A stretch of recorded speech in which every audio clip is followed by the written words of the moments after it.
What's up, everybody? Welcome to a brand new episode of Bangin' Beers. We're here in Seacliff, New York, right here on Long Island, and we're at one of the best beer markets in all of the 516, okay? We're here at Campground Craft Beer Market, all right? We're gonna go inside, we're gonna try some of the best beers, not only in Long Island, but I'm gonna say in all of the tri-state area, all right? I'm a bit of a regular here myself. I love it in there. They got some of the best beer options, all right? Let's go check it out. Dude, no, the fuck out. Get the fuck. I knew something was up with this fucking camera guy. I don't know why I let him even in here. I knew it was you. It's just my camera crew, man. I'm here to do Bangin' Beers, the first episode, man. You're fucking banned, dude. What don't you understand about that? Come on, you're banned. What do you mean? I'm banned? You can't ban me, dude. Dude, you turned this place into a fucking brothel last time you were here. You were making money off of girls. That was one time, man. And didn't the prostitutes pay for their drinks? I don't care if they paid for drinks. It doesn't matter at all. You're you're fucking banned, dude. Like, I'm gonna get your boys and get the fuck out. Guys, get out. You don't have to get physical, all right? Shout out Campground. Campground's great, but let's go. What's up, ladies and gentlemen? We're doing things a little different this week. We are coming to you live from Campground. It is a tap room / coffee company in Seacliff, and we're gonna be doing our show right here at Campground this Friday, March 28th. Live stand-up comedy. We got some of the best comedians in the city coming here to Long Island to put on an awesome fucking show. We got music, we've got comedians. It's gonna be fucking awesome. And ticket sales going through the roof. So get your tickets now. Link is in my bio on Instagram. We'll put that in the YouTube bio. And then, shout out to Campground. Shout out to Rory and everyone that works here. Sam, that's keeping the place open a little late so we can record this episode. And it's big time when I do an introduction. This is big time. I never do intros. I usually just start yapping, but I felt the need to do a little bit of an intro, let the people know where we are. We're not in like my fucking basement, you know. I wish this would be a sick basement. This would be fucking awesome. But no, we're at Campground, which is a fucking awesome spot. Awesome they're letting us record the podcast here, and awesome they're letting us put on a comedy show here next week. So Friday, March 28th, get your tickets, come through. It's gonna be fucking awesome. And shout out everyone again, Rory, Sam, everyone here at Campground. So thankful for them. And so let's get into it, man. I mean, got my nice little cider here. Because to be honest, I'm not a big IPA guy, but they got some of the best IPAs ever here. But I'm always a cider guy. I got a weak tummy. I like a cider, you know? I like to incite a riot a little bit. Let me get some cider at her. Cider, I don't even know her. Yes, you do. You met her last weekend. You meet her every weekend because that's all you drink, you coward. It's good. It looks like a rosé, but it's not a rosé. It's a cider. It's a dry cider. Speaking of dry cider, speaking of dry, I'm going through a dry spell right now also, let me go back to dry cider because my head's all over the place. It's wet. It's liquid. I don't get that. Have this dry cider. All right. It's wet, though. It's not dry at all. It's paper. Paper's dry. It's fucking delicious, though. I'll tell you that. But anyway, back to my dry spell. Fucking Hermione put a little cast on me, dude. She went Sahara Desert Esco. I don't watch Harry Potter, so I couldn't reference any of their spells. But yeah, someone put a dry spell on me I'm pretty much a monk now, honestly. I'm like a priest. No, not a priest. I don't want to go down that road. But I'm like a monk. Just like a guy, just living life, man. I'm here. I'm out here. Just walking around town. You know, I might die from lack of chicks, which is a thing you can die from, by the way. Lack of pussyitis. You ever hear that? Yeah, that's what I got. It's problematic. I was down so bad this weekend that I hit up an old friend of mine who once upon a time, I don't know if anyone's ever done this. I've seen people do it, but I don't know how like prominent it is. Remember when you were like 21, 22, single, struggling to get dates or whatever, and like you talk to your guy or girlfriend, whatever like it is you do, and you're like, hey, if we're both single by the age 30, let's get married. Fuck it. Let's do this thing. And she's like, yeah, let's do it. So I had that conversation with a girl about 10 years back, and I was down so bad this past weekend that I hit her up and pretty much proposed. I was like, hey, I know that we didn't have anything in writing, but like, I feel like your word is bond, my word is bond. And you said that we would get married at the age of 30 if we were both single. You're single, I'm single. I saw you on fucking Bumble the other day. Swiped you right. You didn't swipe me back yet. I guess you haven't seen my profile yet or whatever. But I'm figuring I'm just gonna hit you up now and just like kind of propose. Do you want to maybe get married? And I still haven't heard back from her. That was like 3 days ago. I think she's taking her time though. She's probably letting her family know that she's engaged now. Because I have a fiance now. You know, I'm engaged to be married. She hasn't exactly given me a yes, a concrete yes, but I feel the vibe. I'm really great at reading a room. You know, I read her vibe. Even though she's not responding, I'm seeing that as her like, she's nervous, she's scared, because we're gonna spend the rest of our lives together. You know? It's just gonna be her and I hand in hand. Is she out of my league? Yes. Was she probably joking with me when she said that we're gonna get married when we're both 30 and single? Most likely. But I'm grasping at straws. I'm down bad. I gotta take what I can get at this point, you know? So yeah, I'm engaged to be married soon. Whether she knows it or not, peekaboo, here I come. I'll just go to her house next, or her apartment, wherever she is. I'll find out. I'll find out where she lives. We haven't talked in like 5 years, but I'll find out. You know, her mom still lives in town. I'll go to her mom's house first. Hey, Mrs. So-and-so. Just letting you know, I don't know if your daughter told you yet, but I'm engaged to your daughter now. We're engaged to be married. I proposed via text based off some sort of thing we had, some sort of agreement we had 10 years ago. And don't start crying. I know it's a happy time, but like, the mom's like mad pissed. My daughter did what? She calls her. You're getting married to James Lennon? No, Mom, he just texted me out of the blue. He's a freak. I'm ignoring him. I'm ghosting him. She had it on speaker, and I'm like right there. I'm just hearing the entire conversation go down. That's how I find out the girl I proposed to via text is not going to get married to me. That's sad. But it's true, and it's life, and that's real. You know? Let's get married when we're 30 if we're both single. Fuck you. How dare you? How dare you propose that to me and then you don't even follow through? We shook hands. Ugh. Do handshakes mean nothing anymore? I'll stop giving them out if they don't mean anything anymore. I'll stop shaking people's hands. All right, especially when it comes to a deal. The first thing I read in Donald Trump's The Art of the Deal is a nice firm handshake. But if that's all bullshit, then I'm done. I'm out. Sorry, Donnie T. I'm done with your book. I'm going to stop using it as a Bible. Okay, I'll go off my own thing. I'll do like the Indian how. That's how I'll introduce myself to people. That's my bond now. If I ever make a deal with someone not in writing, we just go, how? Is that racist? You could argue it. But I disagree. Because I'm just saying a word that's in the English dictionary, you know? Whatever. I don't know. What am I going to do? Like, I kind of want to get into a relationship now, but like, I'm also like kind of over it. Maybe I'm asexual. Am I just like, do I not want sex anymore? Maybe that's my excuse for not having sex. I'm asexual now. I'm not into either. I'm not into anything, actually. That is until like a girl actually wants to sleep with me. Then I'm out. Then I'm out of the game, out of the asexual game. I'm done being asexual. Once the second a girl wants me, I'm done. I'm retired from being an asexual. But until then, I've got a foolproof excuse. No one's gonna come up to me and be like, fuck you. You just get no puss. Or they might. I mean, I don't know. I don't know what people do. But like also like I'm afraid to get married because it's probably gonna end in a divorce, you know. And she'll probably take half of what I have, which is nothing. And she'll get half of nothing, and I'll just be there with half of nothing too. But what am I gonna do? Like just get into fights with her? Like get married? We get into fights every other day? That's what my parents did. My parents are still together, thank God. I don't know how I'd react if I was like, imagine my parents got divorced like tomorrow. My dumbass brain would be like, sick, 2 Christmases. I'm 30 years old. That's where my brain would go. Fucking pathetic. My parents just loved to argue. That was like, I loved when they argued. At first I hated it, like when I was a little kid.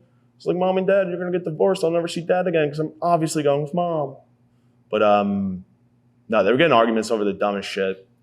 Like, remember maps? Remember physical maps? They would like, it'd almost come to blows between the two of them. It was almost like Celebrity Fight Night. Remember that fucking show? But it was just like, dude, the map in the car on a family road trip where the dad doesn't even really want to be there.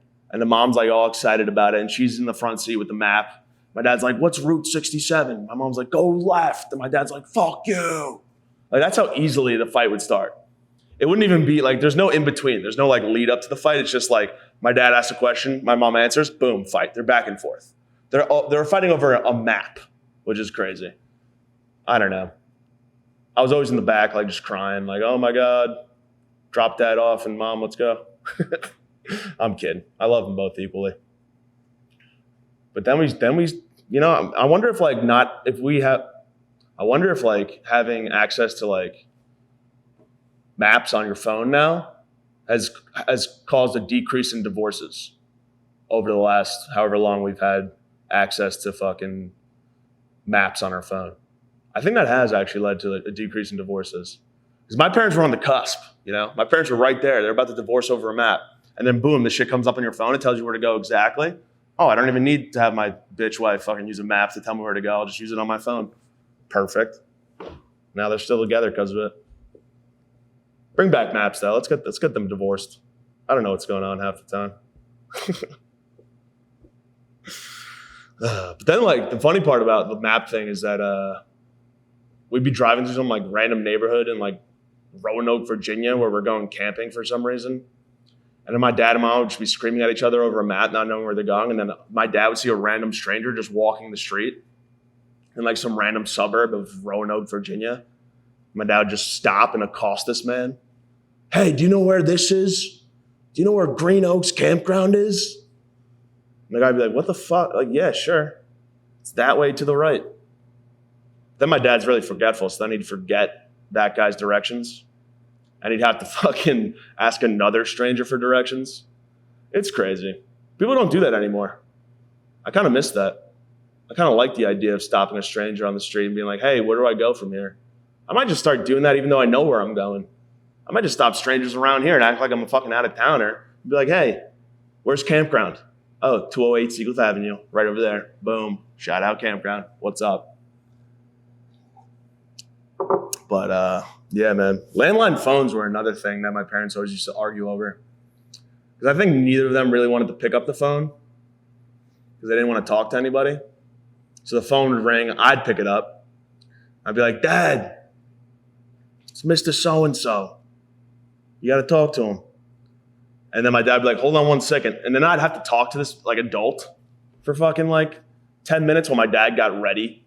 Even though he was just like, all right, do I even want to go downstairs and answer this phone? I should just tell my son to hang up. So now I'm there just like mincing words with a fucking adult, you know? But then I was like so uninterested. But then the second my dad would pick up the phone, like upstairs, I was locked in. I was like, oh my God, this is the most interesting thing I've ever been a part of in my life. I am so happy I get to listen to this fucking conversation, you know?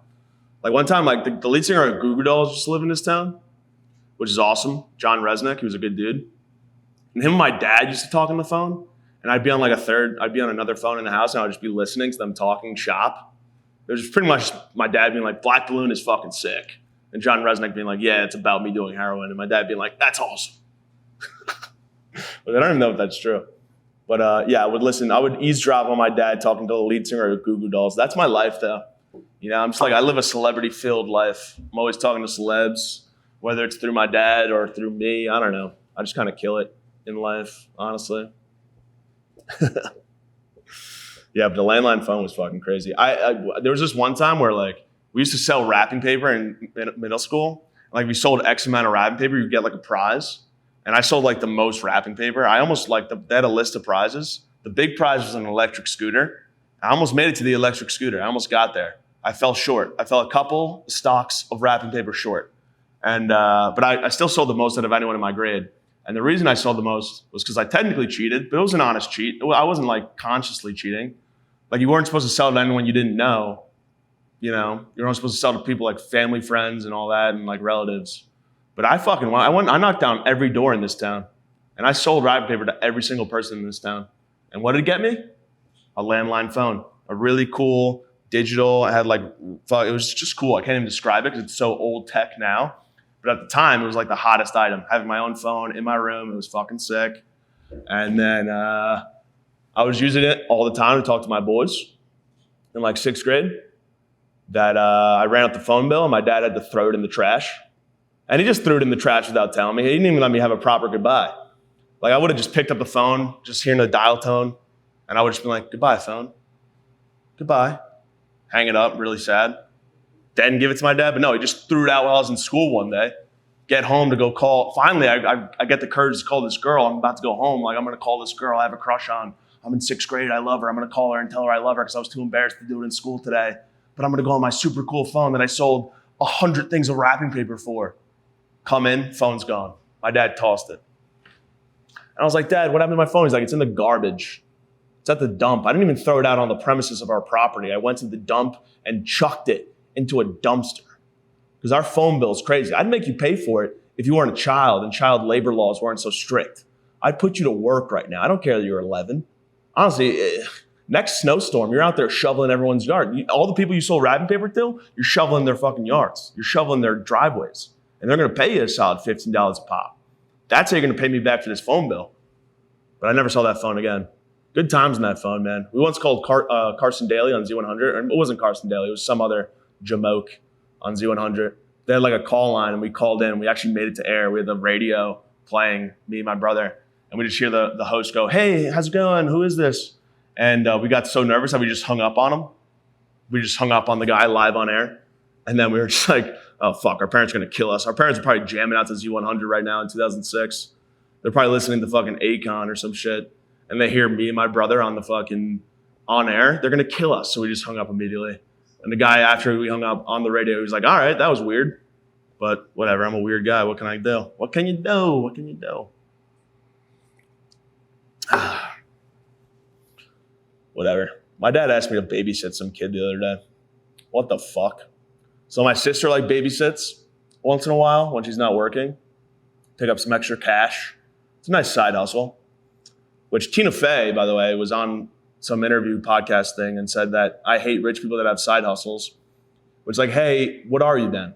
What do you identify as? Do you identify as a producer, writer, actor, director? What do you, because like one of those has to be your main thing. And if one of those is your main thing, all the rest are side hustles to you, Tina Fey. And I love Tina Fey. I'm a big Fey head. Okay, I love Fey. Love the Fey lady. But that was just a dumb thing she said. And I had to acknowledge that. But anyway, my sister has a side hustle where she babysits, and she couldn't make it one night. And she asked, she told my dad, she didn't ask me to like do it, but she told my dad, she was like, yeah, I can't make it tonight, so I'm just going to cancel on them. And my dad was like, wait, have James do it. Have James babysit this 7-year-old. Dad, I'm 30 years old and I'm a man. There's no scenario where me babysitting a child is okay. That's just weird. It's weird, right? I don't mean to say like, oh, it's a girl job, it's a chick job, but like, kind of is. You don't want a dude babysitting your kid because like, what? The house will end up burned down. They'll be eating burnt fucking pizza patties. What do they call those things? Pizza bagels. I don't know how this shit works. God forbid they shit themselves, have to change a diaper. What? I can't do that. I failed home ec in middle school. I failed it. All right. We had to walk around with a fucking thing of flour and a diaper on it, pretend it was a baby. My baby got lost 10 minutes after class. All right. 10 minutes into the project, I lost my flower baby. I was a horrible flower daddy. Okay. And my wife, my bitch wife at the time, we got partners, and they made it really like, they didn't let you choose partners. They were like, you're going to go with this girl. This guy's going to go with this girl. This girl's going to go with this guy. Really not up to date on the sexuality standards that are today, that are known today. But yeah, there was no same-sex couples raising that flower baby, which I thought was a little weird. But me and my bitch wife, she was like, you're going to take care of it. And I was like, okay. And then I lost it. I think I left it in like somebody else's locker that wasn't mine. I was probably pushing a kid in the locker because he was a nerd pussy and I had to bully him. And I just left my flower baby in there with him. He probably cut it open and spilled my flower baby's guts all over the table, all over the floor. But what can you do, huh? So I can't babysit a kid. I'd be a horrible babysitter. I don't want to do that. Also, that's humiliating. I'd show up to this fucking married couple's fucking house. Like, all right, this is our son, this is our daughter, whatever it is, whatever they identify as. I have to ask the kid first, actually, for permission. I have to ask the kid for his pronouns nowadays. But what do you do? What do I do as a babysitter? As a 30-year-old man, do I just show him Larry Bird highlights that I've been watching? The fuck? Do I make him watch Monster Truck? I don't know. I can't relate to these kids. I can barely even substitute teach with kids that are older than the kid I was supposed to babysit. I always hated babysitters too because I was a crazy child. No babysitter could ever fucking contain me, okay? No babysitter could contain me. I was the best, okay? When it comes to making babysitters' lives hell, I was the best. I was unstoppable. I was like the Michael Jordan of making babysitters' lives hell, okay? It was fun though. I remember one time I had a babysitter. So like when I was a kid, when I went to sleep, I'd have the door open, lights on. So if I saw a monster, I could spot it and then jump right out of the door. It was perfect logic. And I tried to explain this to her, but she gave me an ultimatum.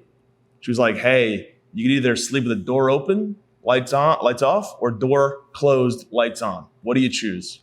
And I just started crying and crying, and she wouldn't budge. This bitch wouldn't budge.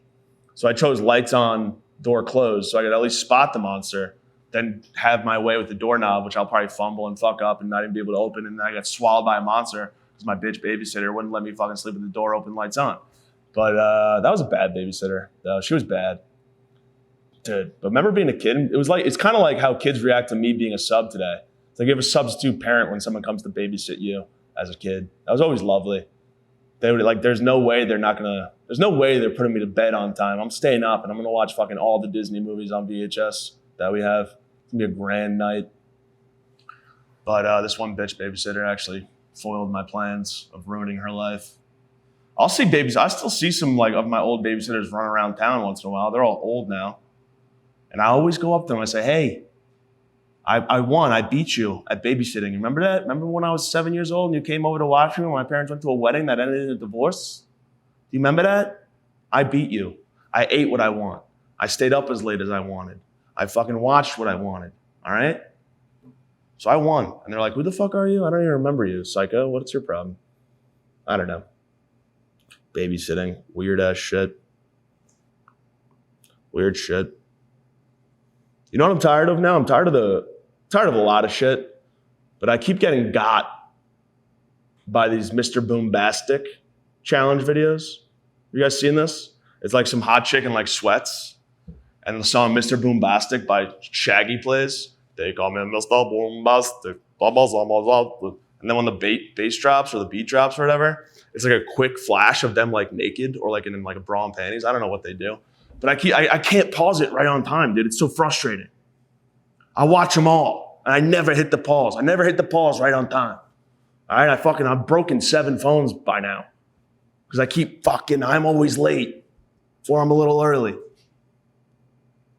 I should do the Mr. Boombastic challenge. Just my overweight, fat, naked body for a split second on a reel. You guys would love that, right? That would be the one time where everyone figures out how to pause at the right time. And everyone just sees me looking like a fucking whale. Looking like Brendan Fraser in The Whale. But yeah, the Mr. Boombastic challenge. Come on, lady. Make it a second longer, maybe. I don't know. Give me a fighting chance here. They call me Mr. Boombastic. Fuck. Too early. Too late. I've spent hours on one video. I spent hours trying to, that's how down bad I am. I'm spending hours on a video trying to pause it so I can catch a glimpse. It's not even a girl I'm ever going to even meet or have a date with or have a relationship with. It's just a girl I'm going to see her in some Victoria's Secret gear, and I can't even pause it correctly. I've seen hours go by on these Mr. Boombastic videos, okay? I need to get a hobby. I need to start doing other shit around the house. I can't just be on the couch fucking, and I don't have headphones on, and my parents are like, what's that song you've been listening to for an hour and a half? It's only a 30-second portion of the song, but you've been listening to the same 30-second portion for an hour and a half? What is that? And I got to explain to them. I got to say, hey, mom and dad, there's this badass babe. But I can only see it naked for a split second. And I got to pause it right at the right time. But I keep pausing too early or too late. So I don't know what to do, ma. I don't know what to do. All right. I need this. I'm down bad. All right. That girl I texted about getting married said no. It was really embarrassing. Whatever. I miss the anticipation of a Sweet 16. Remember being 15, 16 years old, you get invited to a Sweet 16, which I got invited to a Sweet 16 every year of high school because I was the man. Not everyone could say that. Not everyone could say that, okay? I was the best at getting invited to Sweet 16s. Now, when I went there, was I good? No, I was drunk off Bacardi. That is coming out of a Gatorade bottle, all right? You guys remember that? Remember leading up to a Sweet 16, your brother buys you a bottle of Bacardi. You go downstairs with the Gatorade bottle. You fucking pour half the Gatorade down in the basement sink. Fill it back up with some Bacardi. Or God forbid your brother couldn't get you Bacardi, so you had to steal some of your mom's liquor. Because you're not going to a Sweet 16 sober at 15 years old. You're going to go drunk as fuck, because that's the point, right? That's why people have Sweet 16s in the first place, is so little people like me can get drunk for the first time and experience what that's like. So I would just go in the basement, steal liquor from my mom, and then I'd fill hers back up with water. Fill her Grey Goose up with water, which is a classic thing everyone does. But I'd fill it up too much. My mom would be like, this bottle wasn't fucking filled to the brim. Someone must be fucking with me. I was drunk off my ass last night from drinking this bottle. Now it's filled. I wasn't that drunk. I didn't drunk drive to the fucking liquor store and pick up a new bottle, did I? Oh shit, did I do that? I started fucking with my mom's head. She's sad stupid. That'd be funny. But yeah, going to the Sweet 16, being like, I'm going to tell my crush how I feel. I'm going to see a babe. I'm going to start grinding.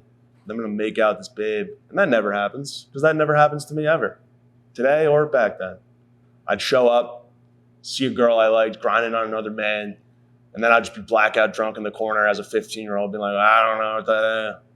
There was just one Sweet 16 I went to where it was so hot that I started sweating through my suit.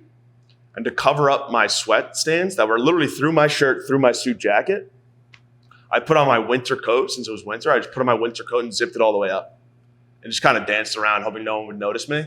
But I stood out like a fucking sore thumb, to the point where the girl whose birthday was, her mom came up to me and she's like, do you want to take that jacket off? And I was like, nah, I'm hot. I'm cold. I need it on.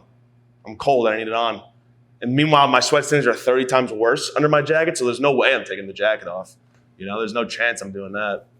But yeah, fuck that mom, because that was really rude of her to come up to me and like make me. She ended up making me take the jacket off, so then I was stuck with 30 times worse sweat stains than I initially had. And then I was going up to girls like, hey, want to make out? Hammered drunk as a 15-year-old. Their answer was obviously no. Nobody wants to hook up with a 15-year-old alcoholic with pit stains through a suit. All right, that's not exactly prime for the picking. Nobody wants that. All right. I still struggle with sweat stains. I got sweat stains today. No, I'm lucky today. It's a little, oh no, there's one. A little bit. Sweat stains are the worst, dude. You ever get sweat stains in a job interview? That's happened to me too. I've been just sweating through a suit and I'm just standing there like answering questions like this. And I'm already bad at job interviews. I'm the worst interviewer of all time. I just get so nervous. I never know what to say.